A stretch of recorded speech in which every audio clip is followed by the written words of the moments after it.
लीजिए सुनिए विश्वंभरनाथ शर्मा कौशिक की लिखी कहानी ननकू चौधरी, मेरी यानी समीर गोस्वामी की आवाज में।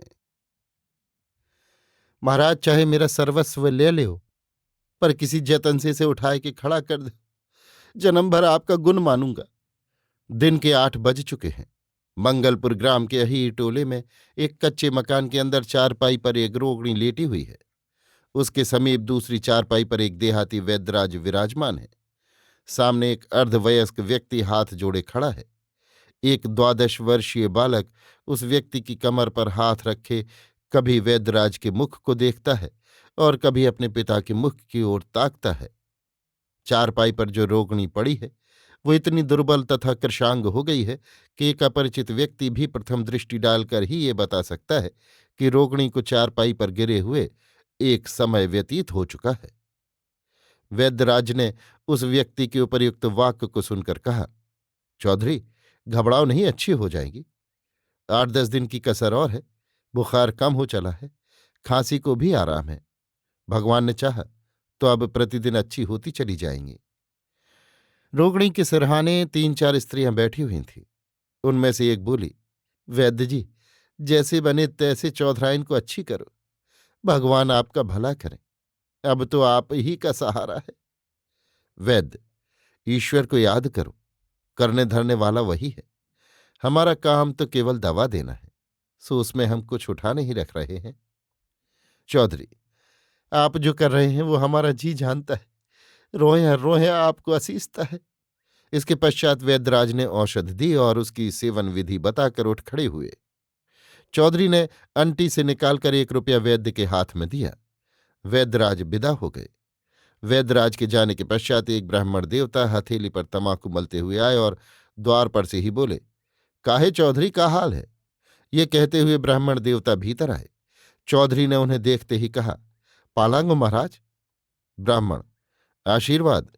कहो वैद्यराज का कहत है? चौधरी एक दीर्घ निश्वास लेकर बोला, कहत का है? यह कहत हैं कि आराम हो ही जाए। ब्राह्मण, आराम तो तुम जान लो हो ही जाए हैं। जितने दिन का शरीर का भोग है वो तो भोगें का पड़बे करो। चौधरी, का बतावें, कुछ अक्किल काम नहीं करती। ऐसी बीमारी कभू नहीं पाइन। ब्राह्मण, सो तो तुम जान लो, ठीक है, बीमारी कठिन है, परंतु शंकर जी सब आनंद करी हैं, तुम घबराओ नहीं। चौधरी, और कुछ नहीं महाराज, जो चौधराइन को कुछ हो गया तो मेरा बुढ़ापा बिगड़ जाएगा। इतना कहते कहते चौधरी के नेत्र अश्रुपूर्ण हो गए। ब्राह्मण, नहीं, सो बात नहीं होगी। तुम जान लो, इससे कठिन कठिन रोग दूर हो ही जाते हैं। इसी समय द्वार से किसी ने पुकारा, ननकू काका। चौधरी ने आंखें पोंछते हुए कहा, हाँ भैया, चले आओ। चौधरी के इतना कहते ही एक व्यक्ति, जो वेशभूषा से कृषक जान पड़ता था और हाथ में खुरपा लिए था, भीतर आया और आते ही बोला, का हाल है? चौधरी, हाल तो अभी वैसा ही है। कृषक, हम तो न जाने कितने दिनन से चिल्लाई थे कि इनकी दवा से कुछ न होई। जाना, शिवपुरी के वैद्य को दिखाओ, वही मरा मनई जियावत है। जाना। काहे पंडित महाराज, झूठ कहा था हम? ब्राह्मण, नहीं कहा तो यथार्थ हो। तुम जान ले, 2 ही 4 बेर हमरा साब का पड़ चुका है। वैद्य तो अव्वल ही हैं।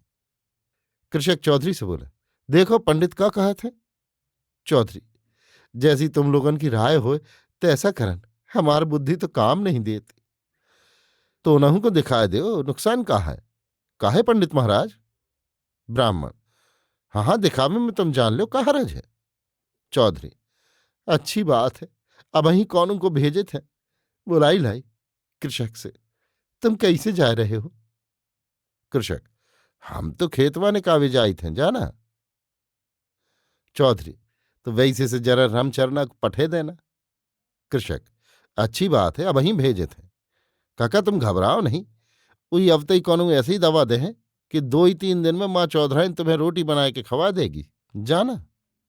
चौधरी, देखो भैया, तुम लोगों का पुण्य प्रताप है तो आराम हो जाएगा।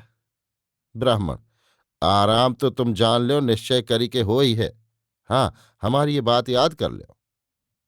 चौधरी, आप भगवान का रूप हैं, आपका आशीर्वाद हुई तो जरूर आराम हो ही जाए। कृषक, अच्छा तो हम जाई थे, रामचरणा को भेजत है। चौधरी, हाँ भैया भेज दो तो बैत को बुलावे खातिर पठे दें। ब्राह्मण, अच्छा तो हमहू चलत है, अब वहीं बहुत ही काम करे का है। चौधरी, अच्छा जाओ, ऐसे ही कृपा बनी रहे, पाला को। ब्राह्मण देवता आशीर्वाद कहकर विदा हुए। ननकू चौधरी मंगलपुर के अहीरों का मुखिया है। उसकी आर्थिक दशा गांव के अन्य अहीरों की अपेक्षा अधिक संतोषजनक है। 15-20 बीघे भूमि की खेती करता है, 2 भैंसें तथा 4 गाय हैं। अपनी जाति के लोगों के साथ कुछ लेन देन भी करता है। उसके परिवार में केवल 4 व्यक्ति हैं। एक तो वो स्वयं, दूसरी उसकी पत्नी, तीसरा एक 12 वर्षीय पुत्र, चौथा उसका एक बड़ा पुत्र जिसका नाम रामचरण है। ननकू की उम्र यद्यपि 40 वर्ष की लगभग है, परंतु खुले वायुमंडल में रहने तथा खाने पीने से सुखी होने के कारण वो 30 वर्ष से अधिक का नहीं मालूम होता। उपर्युक्त घटना के पश्चात 10 दिवस व्यतीत हो गए। इन 10 दिनों में ननकू ने चौधरायन को रोग मुक्त करने के लिए अनेक प्रयत्न किए। शिवपुरी के वैद्य को दिखाया, एक अन्य वैद्य की चिकित्सा भी की, पर चौधरायन की दशा न सुधरी। 10वें दिन संध्या के समय चौधरायन ने चौधरी को अपने पास बुलाकर अत्यंत क्षीण स्वर में कहा, रामचरण के बापू, अब मैं भगवान के घर जाती हूं। चौधरी मृत्युशैया पर पड़ी हुई पत्नी के इस वाक्य का कोई उत्तर न दे सका। उसके नेत्रों से आंसुओं का स्रोत फूट निकला। चौधरायन ने कहा, रोते काहे हो, भगवान को याद करो। तुम्हारे रोने से मेरा जी भी दुखी होता है, और तो कोई अभिलाष है नहीं। तुमने मुझे जैसा सुख दिया उसे देखकर यही कहना पड़ता है कि भगवान दूसरे जन्म में भी तुम्हारी चेरी बनाए। हाँ, रामचरण की दुल्हन का मुंह। इतना कहकर चौधरायन मौन हो गई। दुर्बलता के कारण इतने वाक्य कहने में ही उसकी श्वास फूल गई। चौधरी उसी प्रकार आंसू बहाता रहा। उसका कंठ इतना रुंध गया था कि वो इच्छा रहते हुए भी पत्नी की बात पर कुछ न कह सका।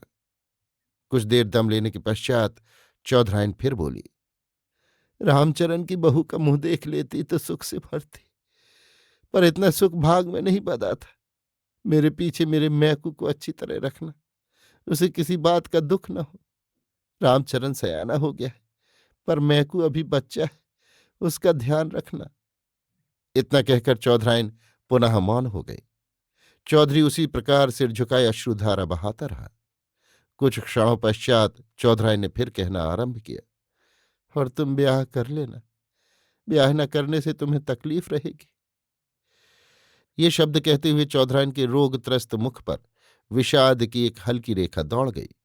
उसने पति की ओर एक ऐसी दृष्टि डाली जिसमें अपनी इस बात का उत्तर पाने की उत्कंठा भरी थी। इस बार बहुत चेष्टा करके चौधरी ने गदगद कंठ से कहा, ब्याह, ये तुम क्या कहती हो रामचरण की माँ? अब मैं दूसरा ब्याह करूंगा। तुम्हारे बस आए हुए घर में तुम्हारी सौत लाकर बैठाऊंगा। तुम्हारी जोड़ी हुई गृहस्थी भोगने के लिए दूसरी स्त्री लाऊंगा। ऐसा इस जन्म में तो होगा नहीं। पति के इन वाक्यों से चौधरायन के पीले मुखमंडल पर कुछ क्षणों के लिए लाली आ गई। उसके मुख पर ऐसा भाव प्रस्फुटित हुआ जिससे ये स्पष्ट था कि पति का ये उत्तर मिलने से उसे संतोष हुआ है। चौधरायन पुनः बोली, तुम ये बात इसलिए कह रहे हो कि मुझे दुख न हो, पर मैं भगवान की सौगंध खाकर कहती हूं कि मुझे उसी में सुख है जिसमें तुम्हें सुख है। चौधरी, इस बात को जाने दो रामचरण की माँ, इन बातों से मुझे दुख होता है। बस अब तो भगवान को याद करो। चौधरायन, मेरे भगवान तो तुम ही हो। तुम्हें छोड़ मैंने और किसी को भगवान नहीं जाना। जब तक मेरे सामने तुम हो, तब तक। आह। पत्नी के वाक्य सुनकर चौधरी व्याकुल हो गया और बच्चों की भांति ढांड मारकर रोने लगा। वो रोता जाता था और कहता जाता था, अरे भगवान, तुम कहाँ हो? हाय, अब मैं क्या करूं? कोई मेरा सब कुछ ले ले, मेरी चौधराइन को अच्छा कर दे। हाय राम, तनिक तो दया करो। पति को व्याकुल देखकर चौधराइन भी दुख के मारे बेहोश हो गई। घर की स्त्रियां दौड़ पड़ीं।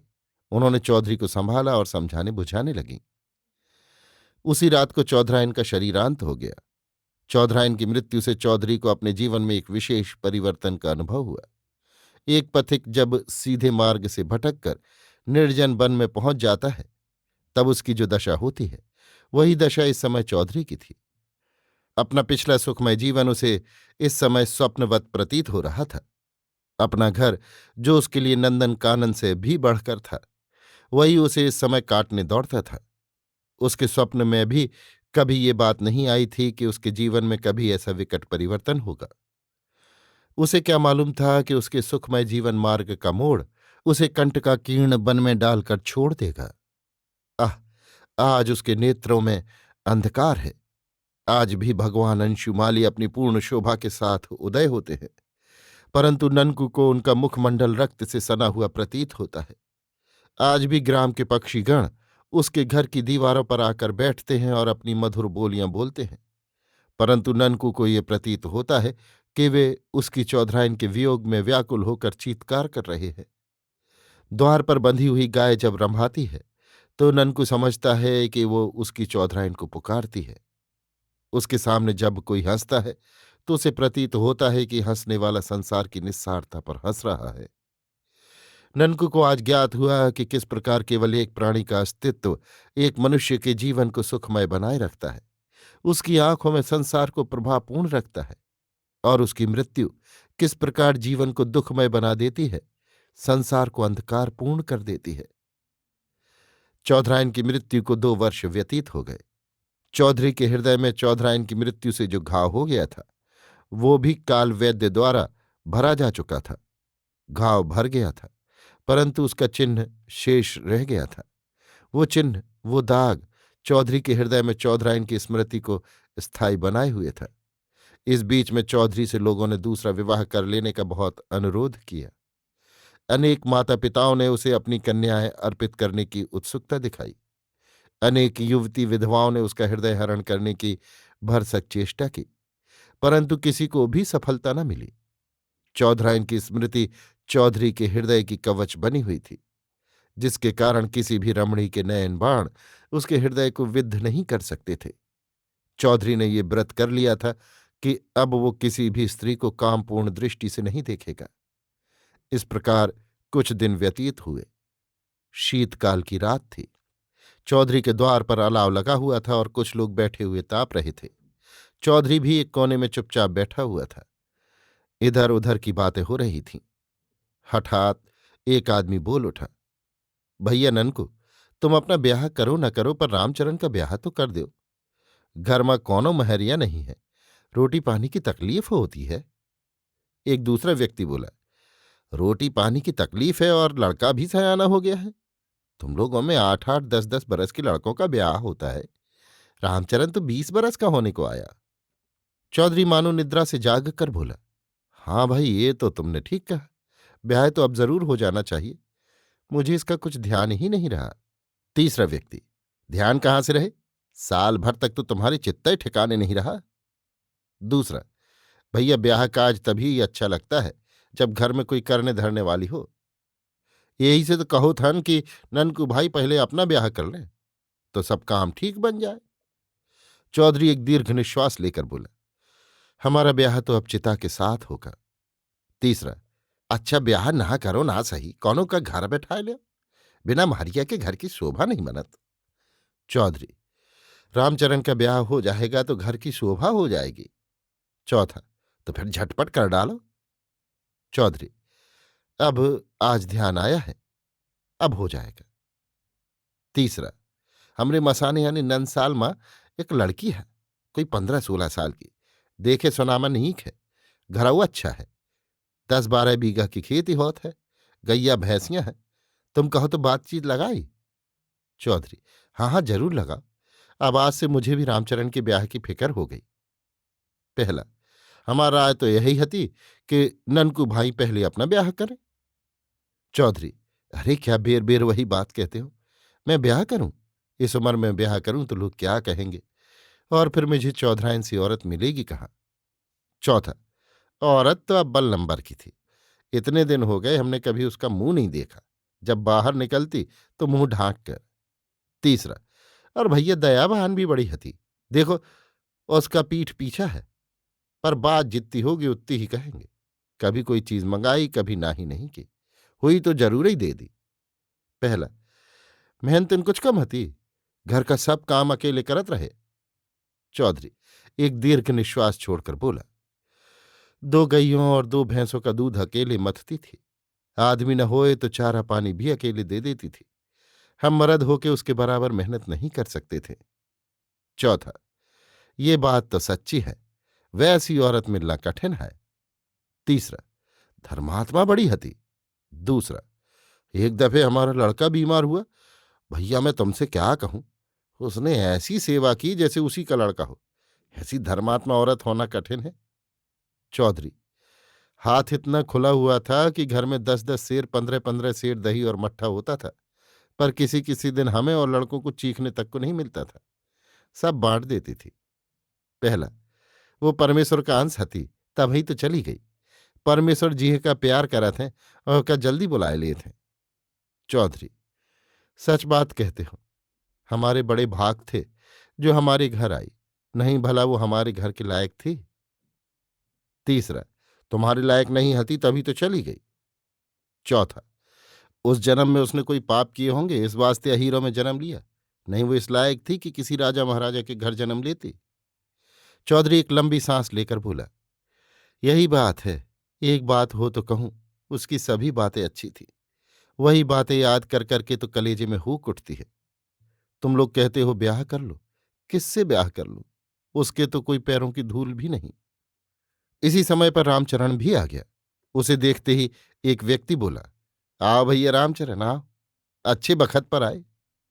रामचरण चुपचाप आकर उस आदमी के पास बैठ गया।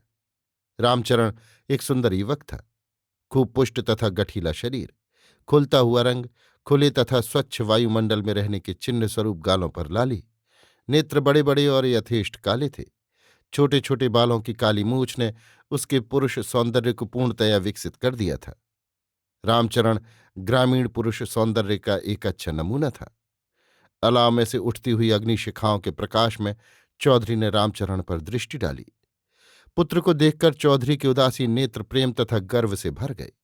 वो कुछ क्षणों तक उसके मुख को स्थिर दृष्टि से ताकता रहा। इसके पश्चात उसने कुछ इस प्रकार से अपनी दृष्टि दूसरी ओर फेरी, मानो उसे भय हुआ कि कदाचित उसकी दृष्टि से रामचरण को कुछ हानि पहुंचे। रामचरण के पास बैठे हुए व्यक्ति ने रामचरण की पीठ पर हाथ रख के चौधरी से कहा, खैर अब तुम इनका ब्याह करो धूमधाम से। चौधरी, करने धरने वाले सब तुम ही लोग हो।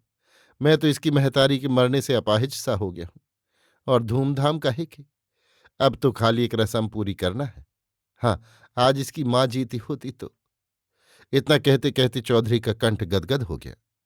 वो अपने साफे के कोने से आंखें पोंछने लगा। ये देखकर एक व्यक्ति कुछ बिगड़कर बोला, ननकू भैया, यों तुम का मेहरियन की तरह करन लगा थो। मनई के मरे महेरिया रोवत है, महेरिया के मरे कहो मनई नहीं रोवत है। मरिया तो मरे करत है। एक दूसरा व्यक्ति गंभीरतापूर्वक सिर हिलाकर बोला, भैया ये मोह बड़ा जबरदस्त होता है। आदमी एक चिड़िया पालता है तो उसके मरे का रंज होता है, ये तो भला मेहरिया हती। रामचरण के पास बैठा हुआ व्यक्ति बोला, हमार मेहरिया जब मरी रहे तब हमें तो रत्ती भर सोचना भा रहे। एक अन्य व्यक्ति तुरंत बोल उठा, तो वो तुम्हार मेहरिया न रही होई। इस पर सब लोग खिलखिलाकर हंस पड़े। चौधरी भी उदास भाव से किंचित मुस्कुरा दिया। रामचरण से उसके पास बैठे हुए मनुष्य ने कहा, लेओ अब क्या चाहते हो, अब तो तुम्हारा ब्याह भावा जात है। पिता की उपस्थिति से उत्पन्न हुई शिष्टता के कारण रामचरण ने इसका कुछ उत्तर नहीं दिया। नीची दृष्टि करके केवल किंचित मुस्कुरा दिया। रामचरण का विवाह हुए 3 मास व्यतीत हो गए। घर में पुत्र वधू की उपस्थिति के कारण ननकू की उदासीनता क्रमशः कम होने लगी। पहले वो घर में केवल भोजन करने और सोने के लिए आता था। शेष दिन खेत में काम करने, गाय भैंस चराने तथा इधर उधर मित्रों के पास बैठने में बिता देता था। परंतु अब वो दिन का कुछ अंश घर में बैठकर बिताने लगा। इसी प्रकार कुछ दिन व्यतीत हुए। एक दिन 10 बजे के लगभग ननकू बाहर से आया और सीधा घर के भीतर चला गया। उस समय उसकी पुत्रवधू घर के आंगन में बैठी स्नान कर रही थी। चौधरी की दृष्टि पुत्रवधू के अर्धनग्न शरीर पर पड़ी। उस मूर्तिमान तरुणता को देखकर चौधरी कुछ क्षणों के लिए स्तंभित रह गया। रामचरण की पत्नी सुखिया के अंग प्रत्यंग से यौवन फटा पड़ रहा था। चौधरी के नेत्रों को वो दृश्य बड़ा सुखकर प्रतीत हुआ। उसी समय सुखिया की दृष्टि भी चौधरी पर पड़ी।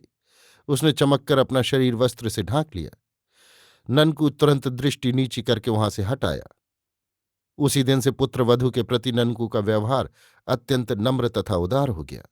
अब वो सुखिया की छोटी से छोटी इच्छा पूर्ण करने का पूरा ध्यान रखने लगा।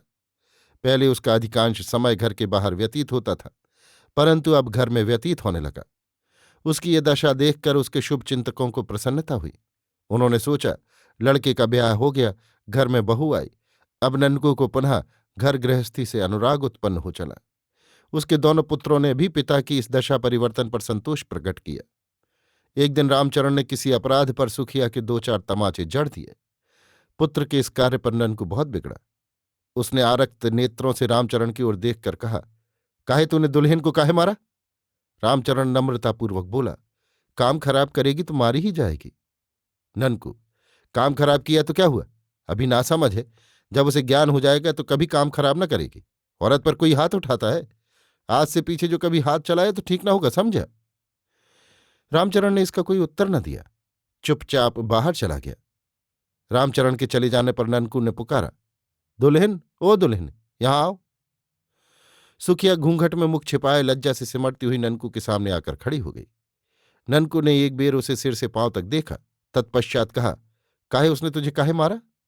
सुखिया ने कुछ उत्तर न दिया। वो चुपचाप सिर झुकाए पैर के अंगूठे से भूमि खोदने लगी। ननकू कुछ क्षणों तक प्रतीक्षा करने के उपरांत बोला, काहे बोलती काहे नहीं? ऐसी शर्म किस काम की? सुखिया उसी प्रकार निरुत्तर रही। ननकू मृदु स्वर में बोला, ऐसी शर्म करोगी तो कैसे काम चलेगा? घर में और कोई है नहीं, अकेली तुम ही हो। जो तुम ही ऐसा पर्दा करोगी और ऐसी शर्म करोगी तो ठीक ना होगा। मैं ये सब ढोंग समझता हूं। बोल, उसने तुझे क्यों मारा? इस बार सुखिया ने कंपित स्वर में कहा, रोटी बना में देर हो ही गई। ननकू, रोटी बनने में देर हो गई तो क्या हुआ? नालायक कहीं का, ऐसे सरऊ बड़े कहूं कि लाट साफ हैं। आपकी मारे तो मुझे बताना, मैं ससुरे को ठीक कर दूंगा। सुखिया ससुर की कृपा तथा दयालुता पर मन ही मन प्रसन्न होती हुई ननकू के सामने से चली गई। उस दिन से सुखिया ससुर से बोलने चालने लगी। रामचरण को ये बात मालूम हुई, परंतु उसने इस पर कोई आपत्ति नहीं की। उसने सोचा, एक औरत है, बिना बोले चाले गुजारा होना कठिन है। क्रमशः ये दशा हो गई कि जहां पहले सुखिया ननकू के सामने लंबा घूंघट निकाल कर आती थी, वहीं अब इतना छोटा घूंघट निकाल कर आने लगी कि उससे उसका आधा मुख दिखाई पड़ता था। रात के 9 बज चुके थे। ननकू के दोनों पुत्र खेतों में सिंचाई कर रहे थे। ननकू अकेला घर में था। भोजन करने के पश्चात वो अपनी चारपाई पर लेटा हुक्का पी रहा था। वो हुक्का पीता जाता था और साथ ही साथ किसी महत्वपूर्ण विषय पर विचार कर रहा था। हुक्का पीते पीते वो कुछ सोचकर उठने को हुआ, परंतु फिर अपनी चारपाई पर बैठ गया और पुनः हुक्का पीने लगा। थोड़ी देर में वो लेट गया और कुछ क्षणों तक चुपचाप लेटा रहा। अब उसने करवट ली और आंखें बंद करके सोने की चेष्टा करने लगा, परंतु कुछ ही क्षणों में उसने पुनः आंखें खोल दी और चित्त लेट गया। कुछ देर तक पड़ा सोचता रहा। हठात अपने आप ही बोल उठा, ये काम खराब है। ये कहकर वो फिर करवट से लेट गया और उसने आंखें बंद कर लीं। इसी प्रकार कुछ देर तक वो करवटें बदलता रहा। उसने सोने की बहुत चेष्टा की, परंतु उसे नींद न आई। हठात वो उठकर बैठ गया और अपने आप बोला, जो होगा देखा जाएगा, भगवान की ऐसी ही इच्छा है। ये बड़बड़ाकर उसने पुकारा, दुल्हन, तने के 1 गिलास पानी दे जा। घर की दूसरी ओर बर्तन खटकने का शब्द हुआ। बर्तनों के खटकने का शब्द सुनकर ननकू ने एक जोर की अंगड़ाई ली। एक क्षण के पश्चात सुखिया गिलास लिए ससुर के सामने आ खड़ी हुई और उसने गिलास ससुर की ओर बढ़ाया। इधर ननकू ने गिलास पकड़ने के लिए अपना हाथ बढ़ाया, परंतु वो हाथ गिलास पर न जाकर सुखिया की कलाई पर पहुंचा। ननकू ने सुखिया की कलाई पकड़ ली। सुखिया ने पहले तो ये समझा कि अंधेरा होने के कारण ससुर गिलास को नहीं देख सके, इसलिए हाथ कलाई पर पड़ गया। परंतु जब ननकू ने सुखिया की कलाई दृढ़तापूर्वक पकड़कर उसे अपनी ओर घसीटने का प्रयत्न किया, तब सुखिया ससुर का अभिप्राय समझी। उसके हाथ से गिलास छूट पड़ा। यद्यपि सुखिया ससुर के प्रेमपूर्ण व्यवहार से परम संतुष्ट थी, संतुष्ट ही नहीं कृतज्ञ थी। यद्यपि वो ससुर की सेवा करने के लिए सदैव हर्षपूर्वक तत्पर रहती थी, यद्यपि ससुर को प्रसन्न करना वो अपना कर्तव्य समझती थी, तथापि वो ऐसे व्यवहार के लिए तैयार न थी। है यो का करत हो, कहकर उसने एक जोर का झटका दिया। ननकू के हाथ से उसकी कलाई छूट गई। सुखिया तेजी के साथ भागकर एक कोठरी में घुस गई और इस भय से कि कहीं ससुर महोदय वहां भी न पहुंचे, उसने भीतर से कोठरी के किवाड़े बंद कर लिए। इधर ननकू कुछ क्षणों तक मूर्तिवत बैठा रहा। असफलता के धक्के ने उसके अंतःकरण को जागृत कर दिया। वो सोचने लगा, ये मैंने क्या किया? जिसे संसार बेटी के समान समझता है, उस पर मैंने पाप दृष्टि डाली। क्या इसीलिए मैंने व्रत किया था कि मैं अब किसी स्त्री पर बुरी दृष्टि न डालूंगा? ओह, मुझे ये क्या हो गया था! उफ! हाय रामचरण की मां, तुम कहाँ हो? तुम्हारे वियोग ने आज मुझे इतना पतित बना दिया। तुम्हारे होते हुए मैंने कभी किसी स्त्री पर बुरी निगाह नहीं डाली, परंतु तुम्हारे न रहने पर, तुम्हारे सामने वादा करके भी, अपने मन में व्रत करके भी, मैंने तुम्हारे बेटी की बहू पर। इतना सोच के ननकू फूट फूट कर रोने लगा। सहसा उसके अश्रुपूर्ण नेत्रों के सामने अंधकार में चौधराइन की मूर्ति दिखाई पड़ी। ननकू को ऐसा मालूम हुआ मानो उसकी चौधराइन उसकी ओर देख रही है। मूर्ति की दृष्टि में उसके प्रति प्रेम तथा दया है, ओठों पर मृदु मुस्कान है। ननकू चौधरी रोना भूल गया। वो हाथ फैलाकर चारपाई से उठा और रामचरण की मां कहता हुआ आगे बढ़ा, परंतु उसके उठते ही उसे ये प्रतीत हुआ कि मूर्ति ने अपना सिर इस प्रकार हिलाया मानो वो ननकू को अपने पास आने से मना कर रही है। ननकू आगे बढ़ा, परंतु उसी क्षण वो मूर्ति अंधकार में विलीन हो गई। ननकू पीछे हटकर अपनी चारपाई पर गिर पड़ा। इसके पश्चात वो कुछ देर तक बैठा ध्यान मग्न रहा। सहसा उसने सिराहने से अपनी मिर्जई उठाकर पहनी, सिर पर साफा बांधा और जिस कोठरी में सुखिया घुस गई थी उसके द्वार पर जाकर बोला, दुल्हन, आज तुमने अपने को नहीं, मुझे एक घोर पाप से बचाया है। इसके लिए मैं जब तक जीता रहूंगा तुम्हारे सुख सौभाग्य के लिए भगवान से प्रार्थना करता रहूंगा। अब मैं अपना पापी मुंह तुम्हें नहीं दिखाऊंगा। मैं तुमसे केवल एक भीख मांगता हूं, और वो ये कि इस बात की चर्चा किसी से मत करना। मेरे नाम को इस कलंक से बचाना, बस यही भीख तुमसे मांगता हूं। ननकू इतना कहकर तथा उत्तर पाने की प्रतीक्षा न करके झटपट घर के बाहर आया और रात्रि के निबिड़ अंधकार में विलीन हो गया। उस दिन से फिर ननकू चौधरी का पता न लगा कि वो कहाँ गया। उसके दोनों पुत्र तथा गांव के लोग उसके इस प्रकार गायब हो जाने पर आश्चर्य करते हैं। उनकी समझ में आज तक ये बात नहीं आई कि आखिर ननकू चौधरी के इस प्रकार लापता हो जाने का कारण क्या है। इसका रहस्य संसार में केवल एक प्राणी जानता है, वो प्राणी सुखिया है। आज भी जब कभी सुखिया एकांत में बैठती है तो अपने ससुर के अंतिम शब्द स्मरण करके एक ठंडी सांस खींचती है और आंखों में आंसू भर लाती है। अभी आप सुन रहे थे विश्वंभरनाथ शर्मा कौशिक की लिखी कहानी ननकू चौधरी, मेरी यानी समीर गोस्वामी की आवाज में।